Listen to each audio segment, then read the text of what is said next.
Okay, so we saw when we turned on Final Gathering earlier, we went ahead and got this pitch black render, which is obviously no good and useless to us. So we need to go ahead and create the sky shader system for this scene. So let's go ahead and cancel this render region here. I'm going to go ahead and collapse that to get it out of the way. What I'm going to do is under pass down here, I'm going to go to edit. I'm going to go down here to this option called initialize sky shader. It's going to ask me what pass I want to go ahead and create this shader for. Since we only have one default pass, that's one we're going to go with. We don't have a light in the scene because I deleted it, so I'm not going to click on pick and go choose a light. Instead, what I'm going to do is I'm just going to hit apply. And because there's no light, it's going to go ahead and create a light for me. And this light is going to become our physical sunlight. So let's go ahead and do a render region of this really quick to see what's going on.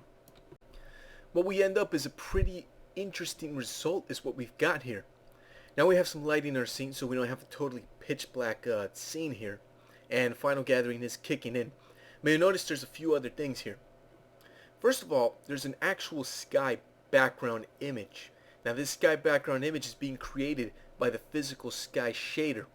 Now this is a sun system which is totally new to Mentor 3.5, and it's available to us through XSI 6. Now there's two things that are working here together. There is a physical sky shader, which is creating this environment image in the background and is controlling the lighting in our scene. And then we have the physical sun shader, which is this actual light that controls the sun in our scene. These two work together in tangent in order to create an awesome rendering effect for whatever scene it is we're working with. And this was designed to quickly and easily recreate outdoor lighting very quickly and very easily. So any beginner can go ahead and start using this and come up with awesome results that before this used to take a while to set up and was a little bit more advanced to set up. Okay, so let's look at how this works. Now I'm going to be using this preview render now. If I go ahead and hit preview, I'm probably going to get a really big render like this. So let me close that. What I'm going to do is I'm going to go to render, and I'm going to go to scene options. I'm going to change the output resolution. Yours is probably not set to 1024 by 768. That's because that's a custom preset I created. I'm going to use a custom preset of 640 by 480, which I created myself. And earlier in this tutorial I showed you how to create presets, so I'm not going to go ahead and show you how to do that again and waste your time. So I'm going to go ahead and pick my 640 by 480 preset. And now when I hit preview, it's going to go ahead and preview at that size. So if it's smaller, it renders a bit faster. And it doesn't take up all my real estate space here. Okay, so what I'm going to do instead is, let me go ahead and cancel that out. I'm going to hit F12 on the keyboard here to go to a 4 viewport configuration. Now, if we go to explore and we go to lights, we have this XSI physical sunlight that was created for us when we initialized the sky shader right here under the edit options. Remember we went to initialize sky shader? It created that light for us. And if I go into a side view here in the right view, I can see there's my light. Now the way this works is pretty simple. Let me actually go in here and turn the camera so it's facing the sun a little bit more. Let me do a render region right there.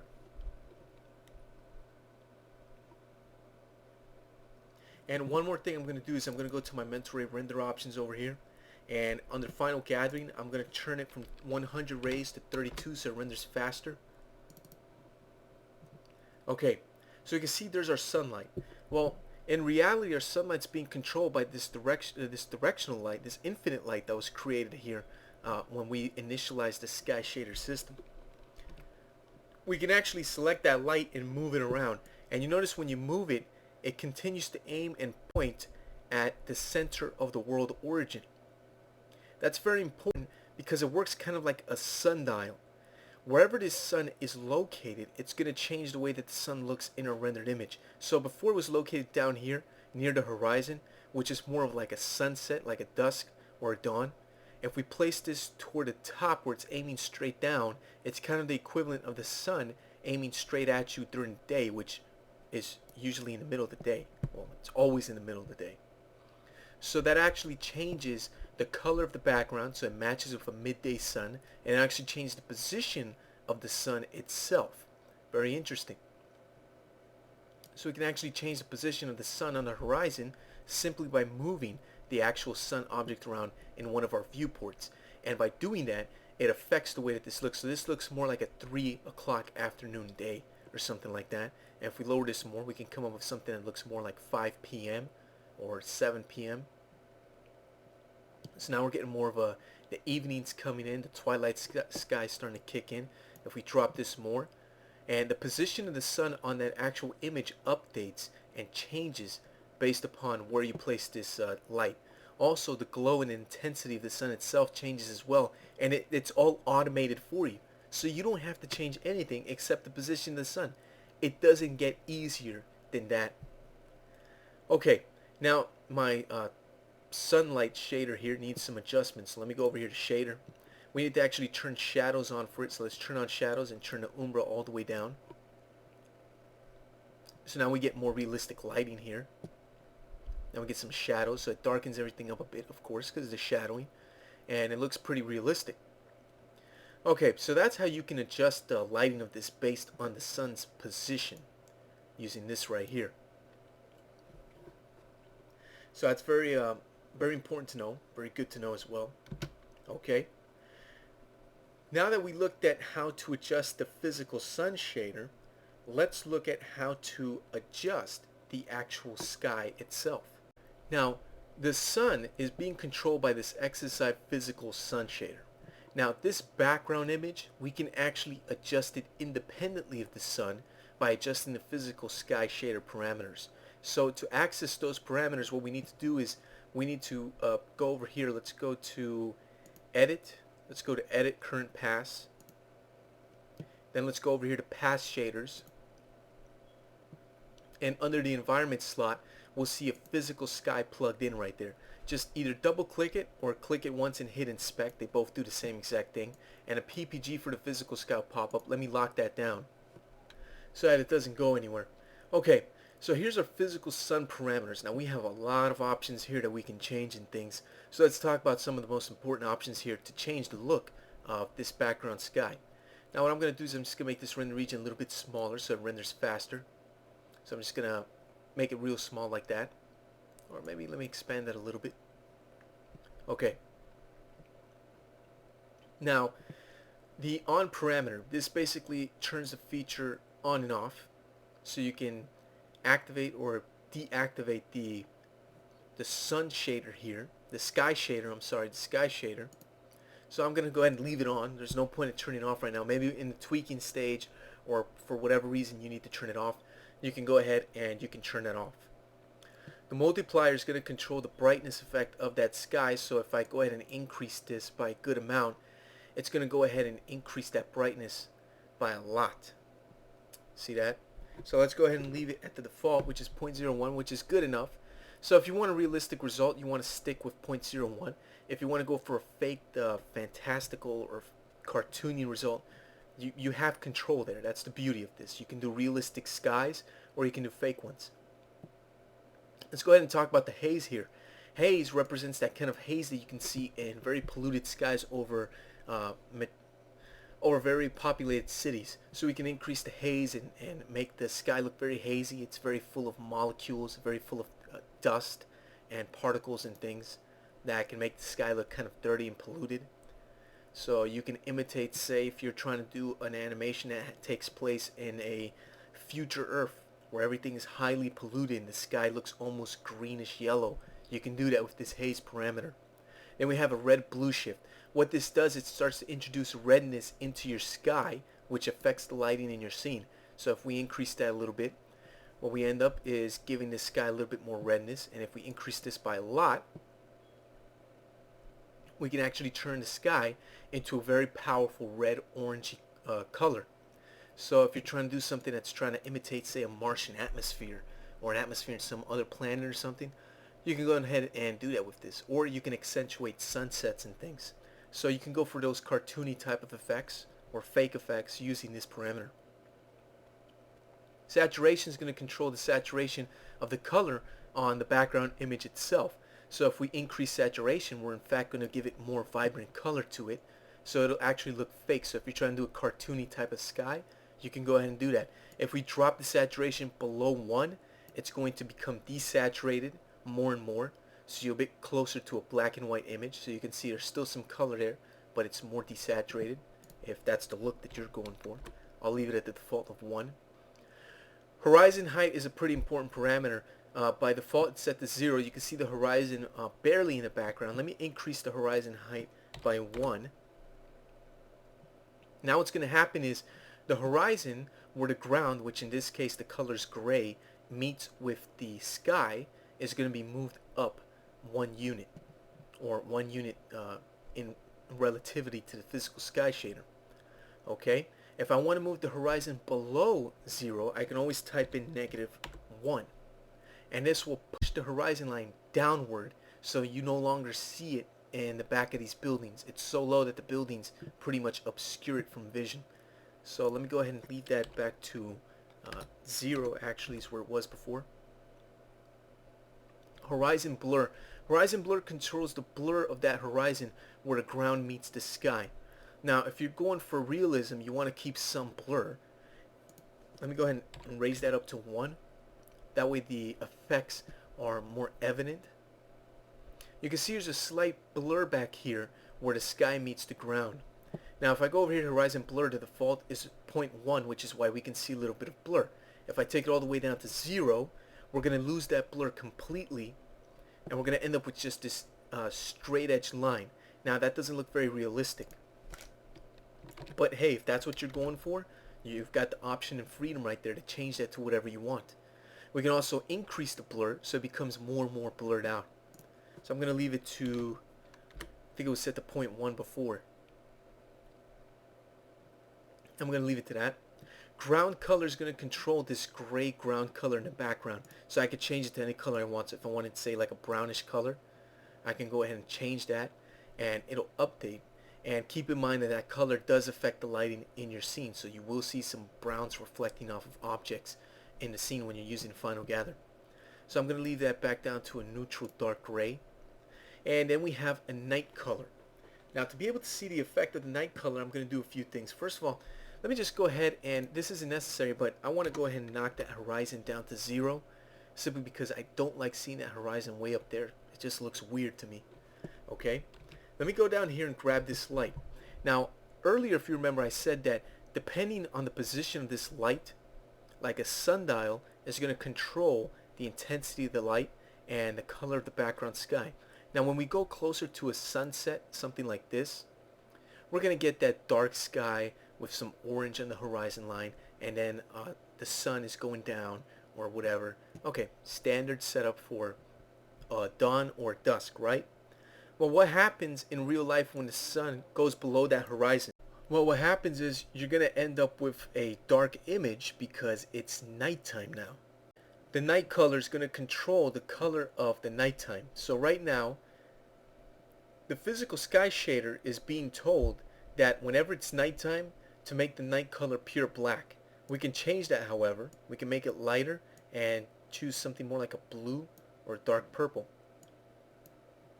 And what will happen is whenever this becomes nighttime, the nighttime sky is going to take on that color, which can be more realistic if that's what you're going for.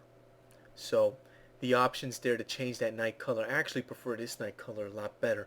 It actually looks more realistic because nighttime isn't truly pitch black. You can still see some twilight in the sky and things, and it can even be brighter depending on if you're out in the mountains somewhere in a rural area or if you're in a very dense metropolitan city. The night sky can actually look even much brighter in such a city. So you have the option and control there to change that night color. Now, sun direction parameters are going to have this little S icon here. That means it's being driven by this object here. See this, our actual sunlight object here? So don't worry about these parameters. You don't have to change them because those parameters are being controlled by this sun object down here. So wherever we move this sun object, it's going to control the lighting in our scene. So you want to leave those alone. You don't want to disconnect this right here. You don't want to adjust this in any way because it's being controlled by this sunlight object over here. Now, the sun disk intensity and all these different sun parameters down here. To show you how those work, let me move this down closer to the horizon so we can actually see the sun in the background. Okay, there's our sun. Perfect. Let me just make this render region smaller because we only need to see the sun, to be honest with you, at this point. We don't need to render that whole area out of the city. Okay, now what we're going to do is start adjusting the sun. This sun back here in this image is actually customizable. What we can do is change the sun disk intensity, the sun disk scale, and the sun glow intensity. Now the most evident option here to change is going to be the sun glow intensity. So if we increase that glow, watch what's going to happen to our sun right here. It becomes really, really glowish, so to speak. So we can imitate a sun on a different planet. Say if another planet's going to have a sun that's a different size, we can do that. You can take the glow completely off if you wanted to as well. So you would just end up with this sort of just a white sphere in the background. So let me go ahead and increase that back to 1, which was the default. And sun disk scale, this controls the size of the actual disk, this white disk that represents the sun. So if I increase that size, you can probably guess the sun itself increases in size. So see, you can make the sun bigger and bigger and bigger. You can also make it really, really tiny. So you can drop it below the default number, so make it look like a star way, way, way far away. And you can actually knock it all the way down to 0, which is going to give you this result right here, which pretty much gives you no sun at all. So you can turn off the sun like that and put it back up to 4. And let me take off the glow. That way we can see the sun disk intensity a lot better. Now this is a very sensitive parameter. If you're at 1 or anything higher, the intensity really isn't going to change much because it's pretty much maxed out once you're at 1. Now if I drop this to a very small number like 0.048 in this case, it's going to become, you notice how the edges become softer and it doesn't become as intense as before? Well, like I said, this is very, very sensitive parameter. So if I increase this by a little bit, say to 0.143, it's going to make it pretty intense, and it looks almost like the way that it looked at when we had it set to 1. So it's a very sensitive parameter, and you need very small numbers to get that parameter to take a very strong effect into the scene. So if you're moving this around like this and you notice that it looks like no effect is there, it's just because 1 is pretty much maxed out. So if you go up to 5 or even higher, you're not going to see much of a difference. And to see a difference, you have to go to very, very low numbers like 0.001 or 0.05, something like that.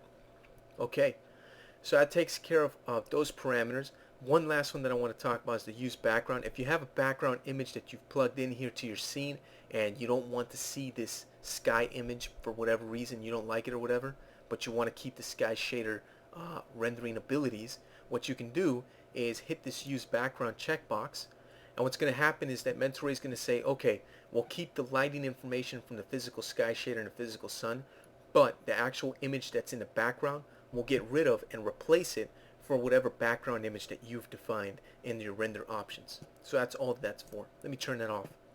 I actually like the sky image in the background. So let me close this.